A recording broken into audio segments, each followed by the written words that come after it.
Questo laboratorio di messa in scena cinematografica che stiamo facendo è legato a al progetto di un film che faremo in futuro, che si chiama Piove Deserto. Coinvolge alcuni giovani attori che lavorano in Sardegna e alcuni studenti del liceo artistico Foyes of Foyes che fanno una pratica di alternanza scuola-lavoro lavorando con noi sul backstage di questo laboratorio.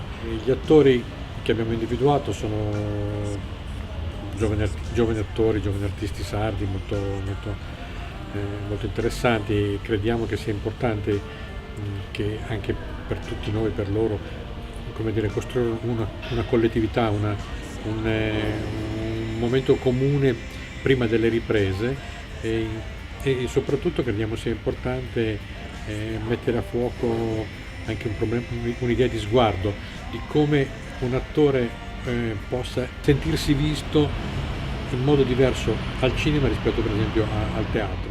Volevo trasmettere in questa canzone la sensazione di anche un po' frustrante di trovarsi fuori, di essere lontani per andare alla ricerca di un sogno, per andare alla ricerca di qualcosa che il luogo in cui vorresti stare non ti può offrire.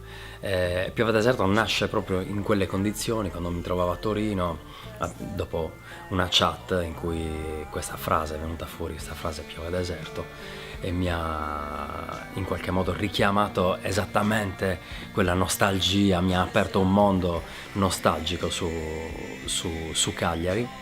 E lì si è depositato il seme che poi nel tempo sarebbe diventato Piove Deserto. Il fatto che diventi poi il titolo di un film è molto emozionante, devo dire la verità.